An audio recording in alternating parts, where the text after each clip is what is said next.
We have come from different parts of the United States and Canada to learn the meaning of this society through culture, but more specifically through music, Andean music, or la música andina.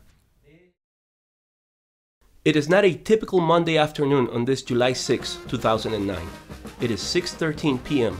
and the regional celebration begins. People are dancing in circles and hopping away their everyday themes in life to the sounds of their music, which is very much alive, motivating and inviting.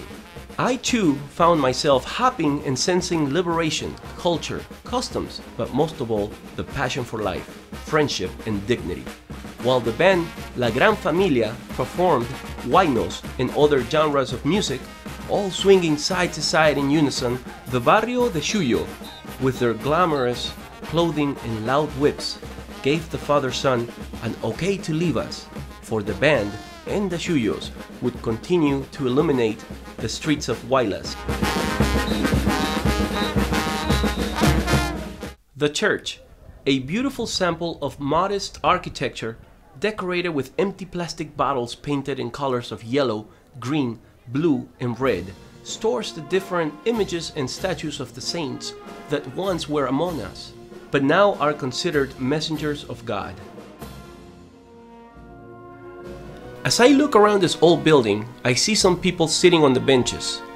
As I am, we are all looking for inner peace. Some are preparing the statues of two beautiful ladies who, though they look quite alike, are both individual symbols of purity and faith.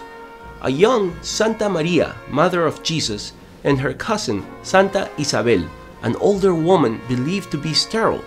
They were both touched by the hand of God. Speaking of festivities, I have taken a peek at the front door and saw that the Sun King has left us only with a few street lights.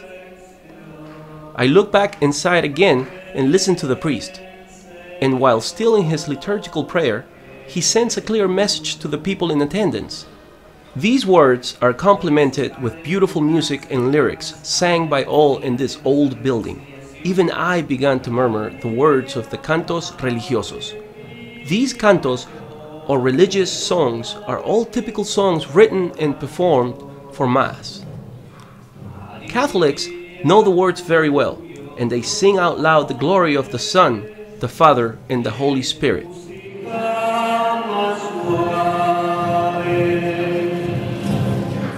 The Eucharistic prayer is divided in two parts, as far as music is concerned.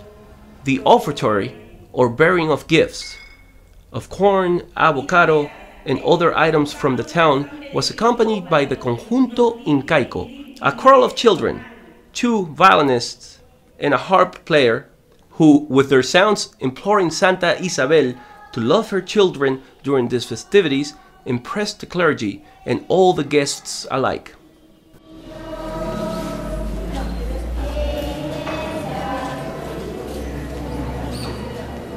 But what I found rather strange, or uncommon I should say, is the music played during the act of transubstantiation. The band, La Gran Familia, played a marcha militar, or military march, rather than a religious song.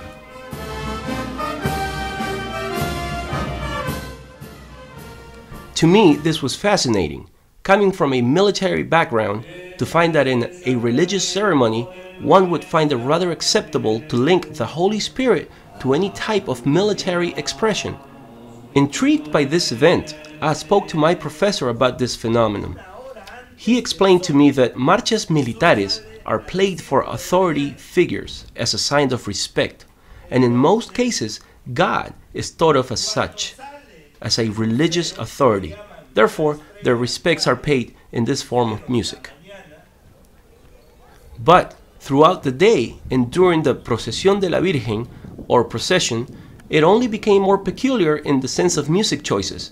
While all the different bands made their choices in music somewhat melodic and romantic, they were rather different in context.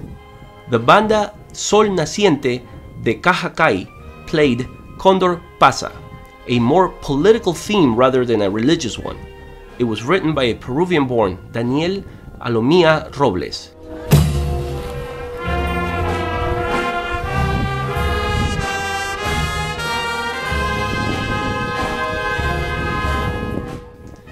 The Banda Juventud de Marcará decided to play something closer to the actual festivities, a song written by Luis Vargas called Auténtico Señor.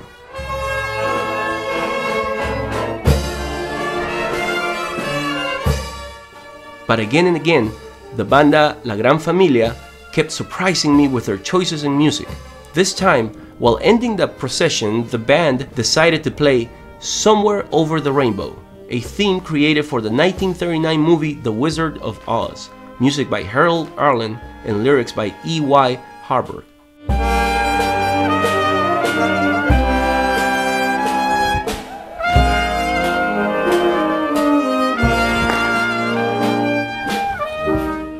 The town of Xuyo and the Banda La Gran Familia are a true representation of these festivities. A band of only 4 years of age and with over 20 members, all musicians from Toma Carhuaz, have become by far one of the best in the region, and truth be told, my personal favorite.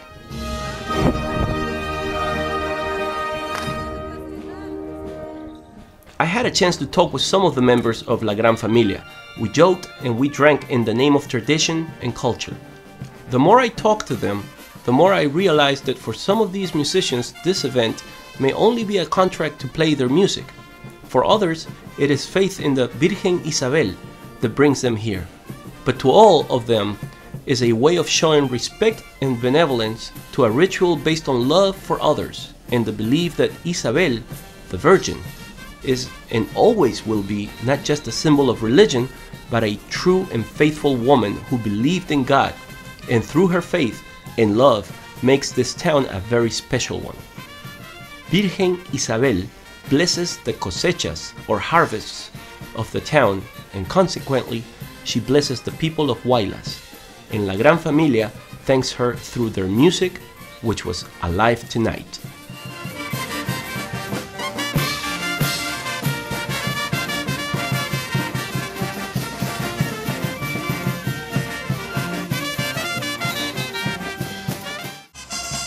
Violence is also a theme in these festivities, prohibited years ago but still felt in the air.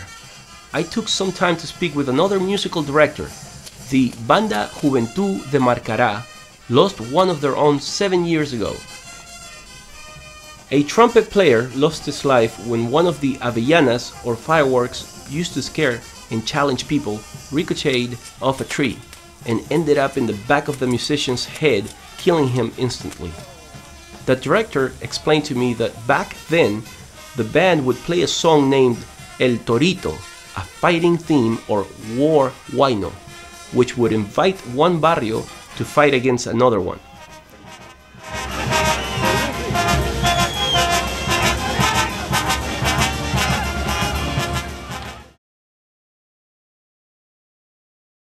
In the town of Santo Toribio, we met an older man who played a very old and traditional instrument called caja roncadora.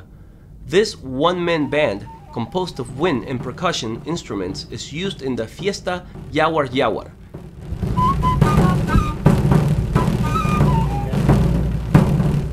And the Fiesta Rachi Condor.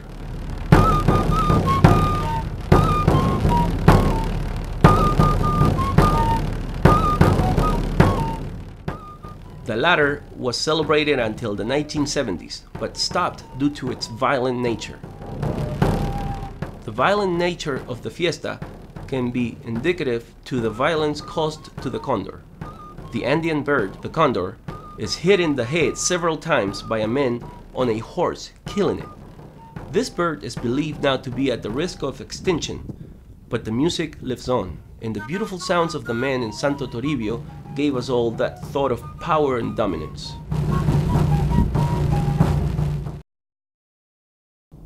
While the fiestas in Huaylas are more about the noise and who can play the loudest among the bands, Pisac is a settled welcoming of the Virgen del Carmen.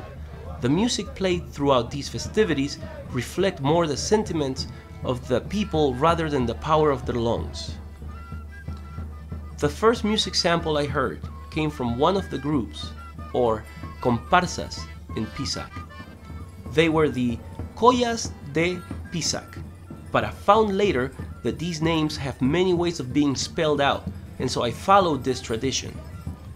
The Collas de Pisac were asked by the priest to sing. Immediately, they stood up and sounded out a song named Otra vez ya nos reunimos, or We All Meet Again, a song to La Virgen del Carmen, sang in Quechua and Spanish, where believers implored to be cleansed from sin and to be protected under her guidance.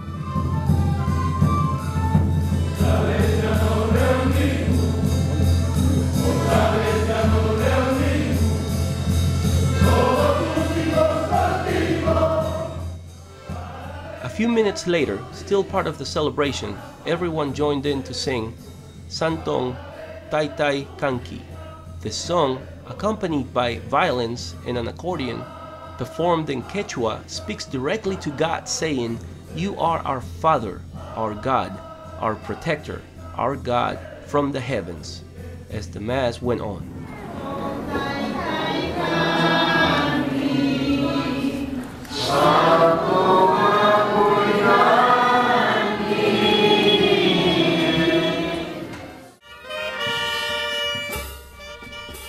The festivities begin with the Mass, followed by the Procesión de la Mamacha Carmen, or procession. Bands alternate to play her songs, mostly marchas regulares, or regular marches, which kept a slow tempo and pace for the people carrying this heavy statue of the Virgen del Carmen. There are between 15 to 19 comparsas, or groups of dancers with their musicians, that precede this image, on their way to Pisac. They are all individual representatives of their own towns and regions, ready to show the beauty of their dances, while telling each a different story about them.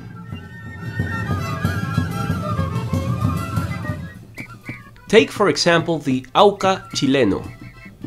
This group ridicules the Chilean army in their attempt to take over Peruvian lands through stealing, damaging, and abusing the locals. The dancers and soldiers of this comparsa wear masks over their faces, showing an innocent but wicked Chilean ready to occupy a stranger's land. One other comparsa that caught my eye was that of the Negrillas de Pisac. This dance represents black women free from slavery who thank God and His Mother, which is in this case the Mamacha Carmen, for getting their freedom and their lives back. The music performed here, accompanying the comparsas, are mainly done by groups of 3 to 6 musicians, who play small and simple combinations of notes with violins, saxophones, and flutes, all complemented with the constant beat of the cymbal and bass drum. While I did not have a chance to do an in-depth study of this music, I spoke to members of several of these groups in an attempt to understand the meaning behind the sound. The Grupo Machu Picchu kindly explained some of the music played during these festivities. For example, the Diana, a happy up-tempo instrumental song played upon the arrival of gifts, which in our case happened to be a lot of beer, every time, all the time.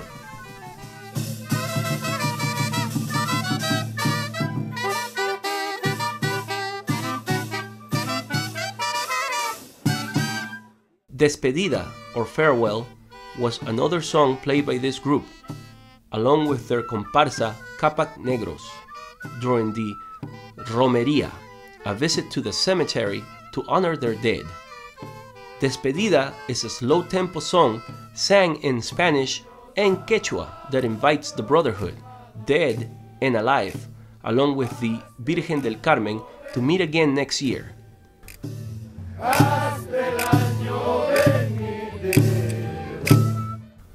The Capac Negros, celebrating their 25th year singing and dancing for the Mamacha Carmen, represents the color race during slavery, which is very much expressed in their customs, clearly showing chains around their waists and ankles.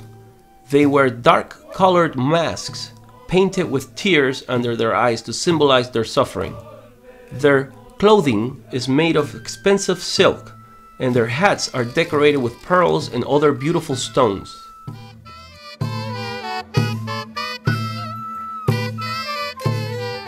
But as the late night came, and their dances, or rompecalles, came to an end, I realized that the Fiesta de la Virgen del Carmen soon became a series of house parties all over town.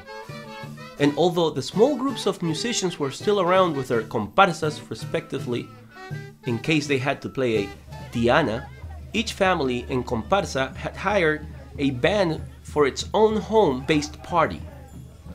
Some hired bands to play salsa, cumbia, and other traditional favorites, but some went for a more unconventional style of music, at least for this region and for these festivities too.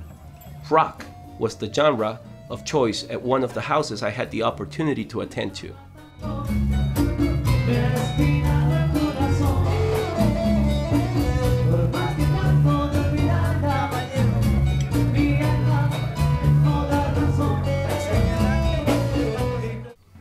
Unfortunately, one of the similarities I found between the festivities in Pisac and Huaylas is the presence of animal cruelty.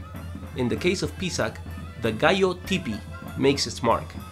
A rooster is hung up high, while the prospects to be next year's mayordomos are quick to stab it with their swords as they try to pull the bird off the ropes by force. He or she who accomplishes this task has the honor of being the mayordomo the following year.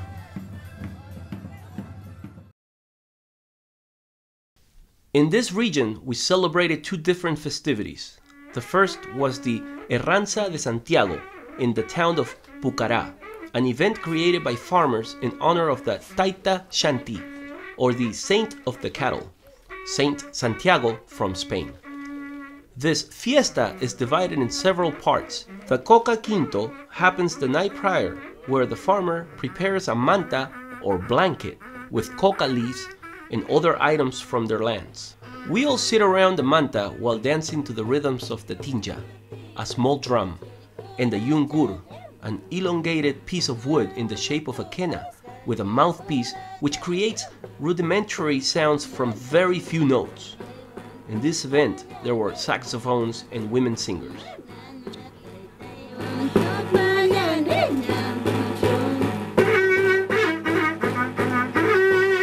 There, we stayed up all night drinking calientito, a mixed warm drink made of sugarcane or pisco, a Peruvian favorite, and chewing coca, as it is the tradition followed by all family members. Later that night, around 2 in the morning, the family invited us to the pasacalles, or the streets walkthrough. We walked, danced, and screamed out sounds of joy on our way to visit other houses. These families welcomed us in their homes. They greeted us with fire, which is believed to be a way to get rid of the bad or curses.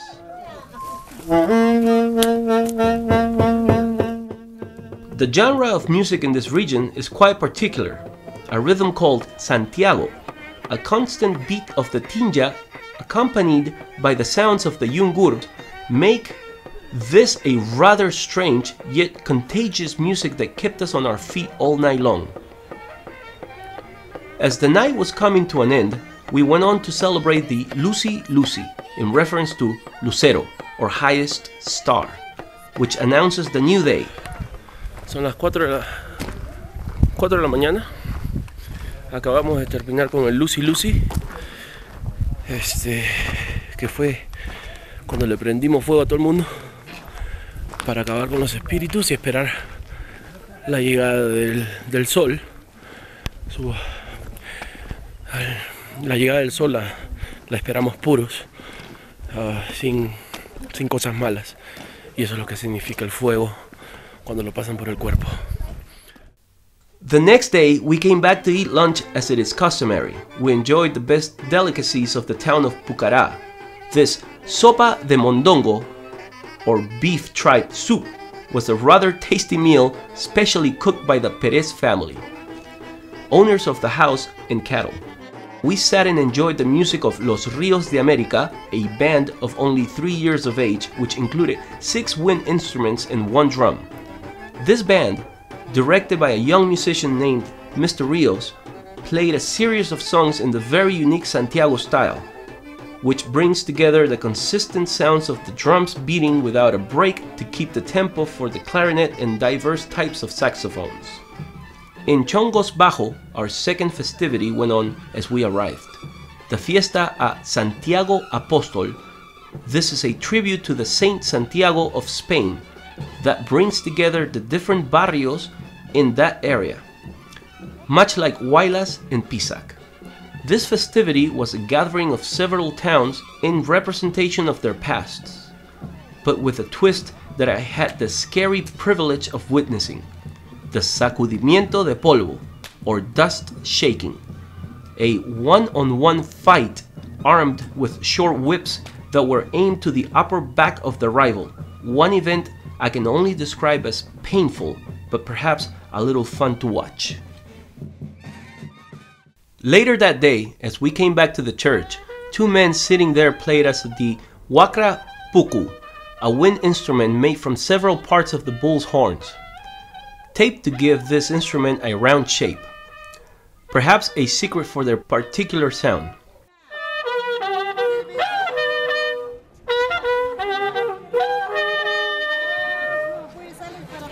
But even more particular than the wakra puku was the activity that came next: El Baile de Santiago, or the Dance of Santiago, where two bands take turns to play their music as the saint takes its place in front of the church, carried by several men. Santiago and the Virgen del Carmen, the latter carried by women, danced around the front area of the church. They crossed paths and moved side to side at the pace of the huaynos being played.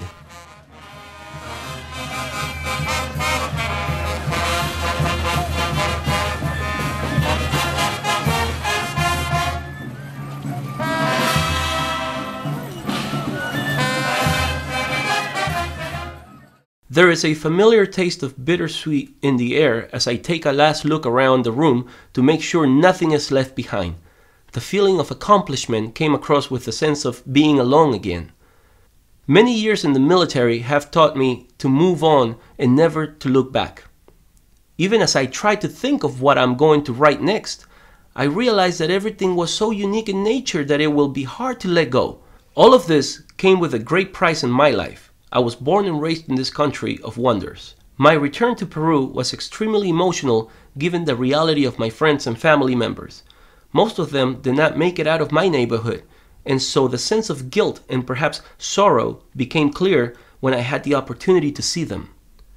As I walked the streets, it hit me deep in my heart. These were all the same faces, the same streets, only older. So in conclusion, whether it was a musical influence as it was on my part, or whether it was the caring and loving of the people of the towns we visited, or maybe the cold air in the soroches, whatever the reasons may have been, we are no longer the people that we were once before. We have changed in so many ways. We have become enriched by these memories of melodies and dances, memories of people and their love for others, memories of us coming together, swinging side to side in unison, as the Banda La Gran Familia showed us all how to do. But most importantly, we ourselves will always be in a constant state of moderate shock in a very philosophical and crazy way.